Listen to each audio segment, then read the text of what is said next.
Hey YouTube, how's it going? Welcome back for episode 2 of Rocket League Rewind. That's right, we are back for more Rocket League replays that we're going to break down and we're going to go through for you right here on the channel. Like I said, in the first episode, these are all games that Wesley, Dora, and I play while not on the stream. So these are games that we play throughout the week that a lot of you guys may not catch if you don't watch the stream on Twitch on Mondays and Fridays. So we thought, you know, let's show you guys all the stuff that we do, and I'm going to be here breaking it down for you and going through it and showing you some of the awesome stuff that we do when out on the stream. So without any further ado, let's get it on, my guys.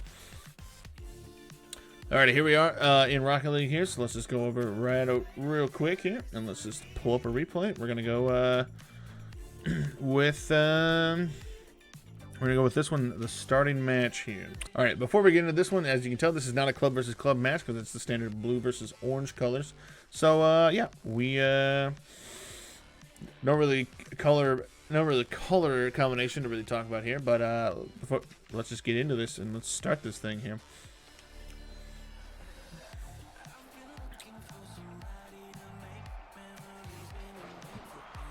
Now, once again, pretty standard kickoff on the front on the first here.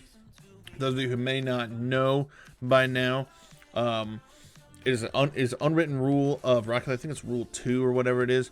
The person on the left goes for the kickoff. So in this case, Wesley, he is the leftmost person here who is closest to the ball on the kickoff. So he's going to go for it. That's why you see me kind of loop into the middle here, and kind of play a secondary defender role here.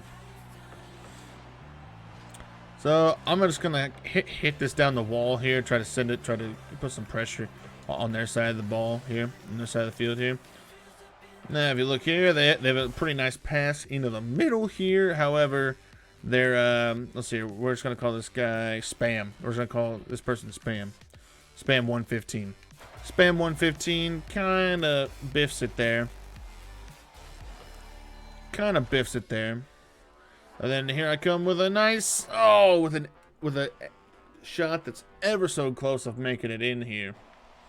Dora tries to come out with the rebound, hits it just wide. Kind of the same situation that Spammer 115 was in here. So yeah, we kind of reset here. Now, once again, as you can tell, what's developing here, I'm rotating away from the play again here, kind of set up in the middle of the goal here.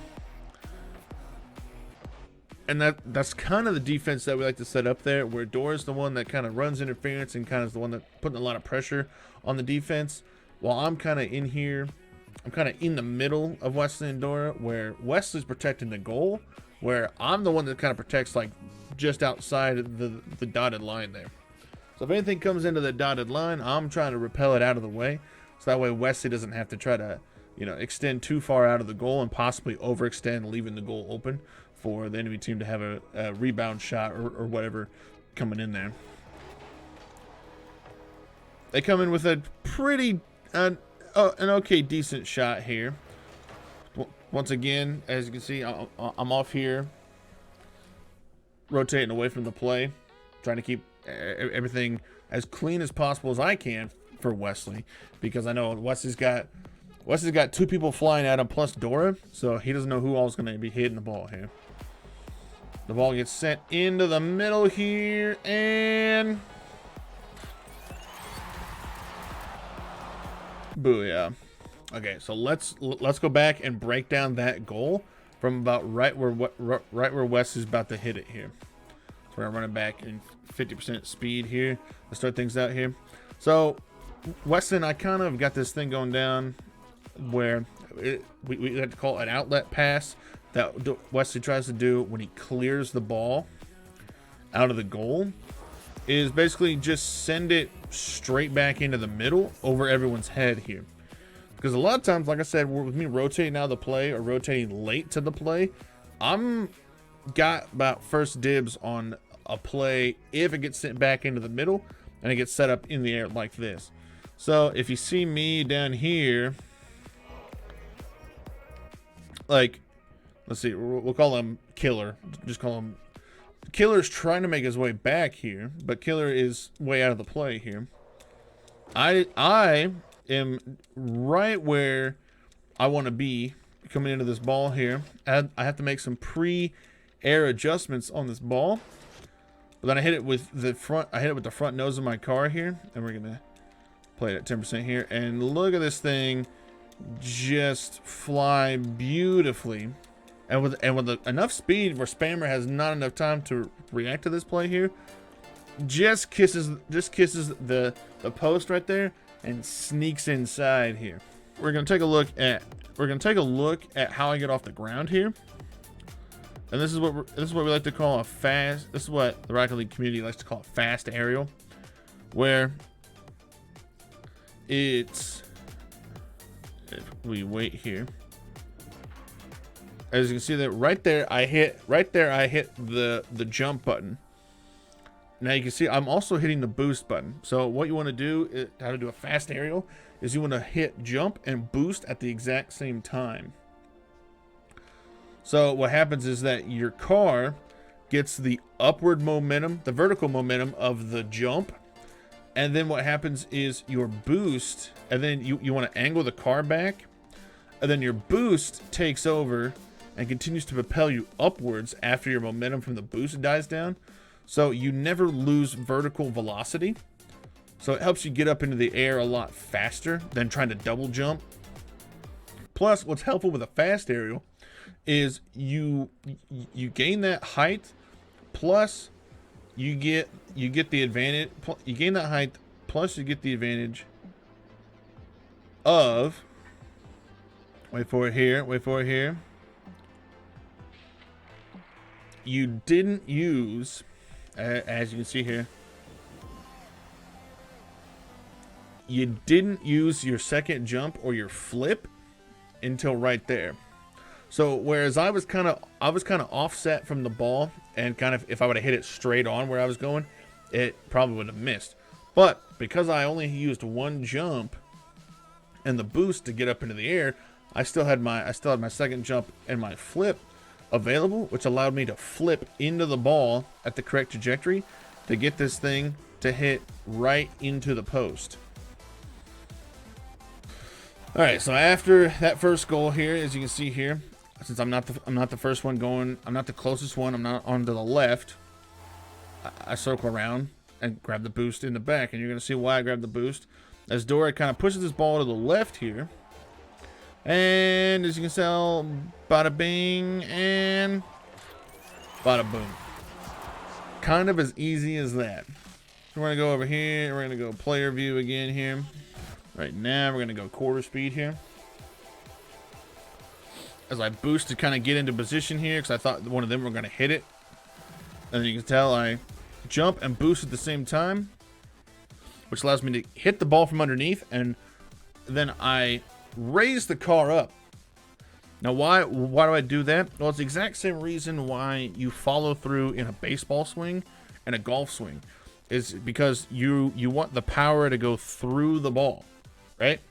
You want the motion to go through the ball. And it's the same way here, where if I would have hit it underneath, I would have gotten basically just spin, because I would have came at it and I would have hit the ball like this, and the ball would have went like that, and it would have spun backwards off the car.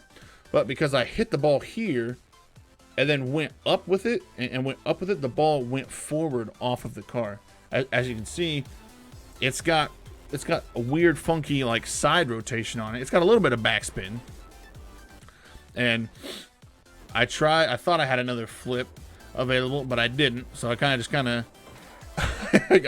just was in front of the ball when it went into the goal. I think they thought I was going to try to hit it back down, because as you can see, you see off in the distance here, I hit the ball up, and now what do they do that I said just not to do? Look at that. They double jump. They don't fast air. Now they don't have any boost. That's their first problem. They don't have any boost. That's their first problem. That's just how the cookie crumbles. So we're up 2-0 with just over a minute played. It's 3:59, so literally just at a minute. Now a little pinch off the kickoff here kind of sends it down into our area here. Now Killer with a good attempt into the corner here. This right here is something I need to get better at, and that is verbally communicating when I'm going for it like this, because you get me and Wesley both going for the ball here, and now all three of us are extended off to this side. Now, it didn't hurt us in this case because we're gonna call him Kiki 115. Kiki's back in the goal, right? But if Kiki is over here, and if Kiki's up on the wall right here, and Kiki sends it into the middle, we're all off to the left here. And guess what? Spammer's in the goal. Spammer could quickly come out of the goal here and could spin around and boom, and hit it in. So I think that's definitely something I need to work on, is verbally communicating when I'm going for it. Kiki sends it in, and this is about the best chance that they get right here, and then boom. But see, like right here, this is what I'm talking about. Ready? This is what I'm talking about right here. All right, so watch me here. I'm defending back post here. I'm defending back post because the play's coming in from the other side. So this way I can just drive forward and defend this play, and the play is always going to be in front of me where I can see it. Watch right here. Boom. Jump, fast aerial. And I get to that ball faster than anyone else does. I get to the ball faster than anyone else does. Now right here, I'm the closest to the ball, right? See, Killer back there in the back double jumps and then boosts, right? Kiki is kind of all sorts of whack over there. So all I do is I just fast air. I just jump and boost up into the ball and send it flying. See, again, like I said, the ones coming off the wall, the ones coming off the back walls toward the goal, those are super hard to defend, because in the case like Wesley's, where it's just like, if you go to defend that, because you're on the back post, right? If you go to defend that, they have all the space behind you to possibly bounce it off the wall, or try to creep or try to sneak it between you and the wall, and then the whole goal's open. So the ones that are coming off the back wall, I like to try and disrupt and try to send back down the wall. So that way Wesley doesn't have to go for him. This is a little bit of a sustained attack from them, and then Wesley does just a great job of just being aggressive and going after the ball. This is one of those decisions here where a lot of times they say don't commit to a ball unless you know you're the closest, not unless you can get there first. Don't commit to a ball unless you know you can get there first. Well, Wesley does a great job here, and it's honestly because he's already carried momentum out from the goal. And honestly, Wesley is the closest one to this ball, but you know, he does a great job of being aggressive and not afraid of either one of these guys, either one of these people getting in the way of his shot, and not afraid to let the ball fly and go down to the other side of the other side of the field here. And just was a little bit of a miscommunication there, where things were a little it's kind of just sitting there, and it was who's gonna hit the ball, who's gonna hit the ball. Now see, those right there, like Wesley has said before in the past, those are ones that are super hard to defend from his point of view, and we'll show you why. Because at this point it's like, when do you jump to defend this?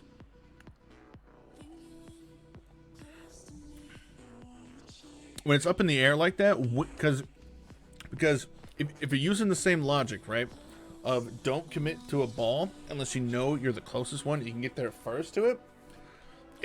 If you apply the same logic to it, it works, and that's why they're so hard to judge and defend, because from here, from his point of view, who's the closest one to the ball, right?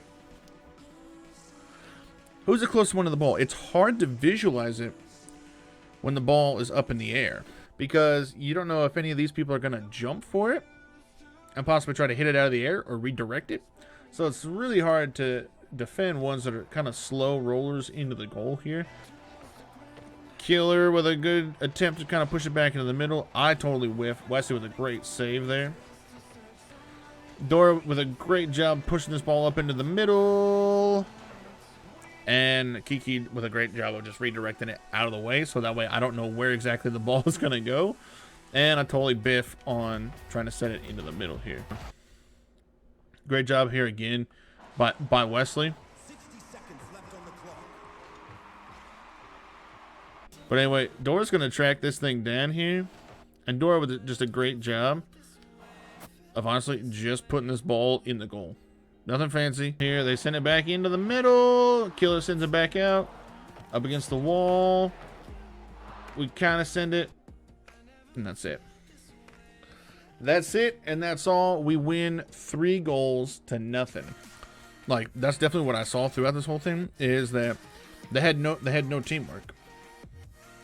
There was no communication of setting the ball into the middle. None of them were really good at aerialing either. They just didn't have a lot of shots that went on goal, really. Because, I mean, like, if you look here. Yeah, like, Wesley only had 2 saves. They only had 2 shots compared to our 5 shots combined as a team, where I had 3 and Dora had 2. So it's just like, yeah, scoring three goals on 5 shots, that's a great conversion. Scoring no goals on 2 shots, that's not gonna cut it. Honestly, with that one, yeah, like I said, I think nothing really too special from us there. There was no really like big plays or nothing like the last game where we had a last-second goal to send us into overtime, and then Dora was just in the right place, right time to score that overtime goal.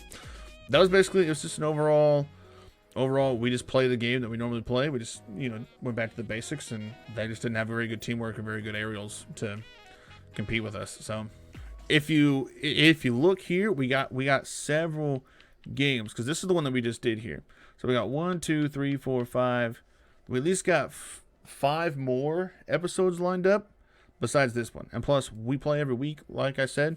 So we're constantly getting new games and playing new and getting new content that we could possibly put out for you guys. So yeah, that will probably do it for this episode of Rocket League Rewind. Thank you guys once again for watching, and like I said, always, we usually play on Mondays and Fridays on the stream on twitch.tv/AndrewG_gaming. I'll put the link in the description below, as well as a link to our Discord server to come and hang out throughout the week and possibly play games throughout the week, like Rocket League and Overwatch as well. So, yeah, hope you guys have a great day. And as always, stay happy, stay healthy, and stay safe. And I'll see you in the next episode. Peace!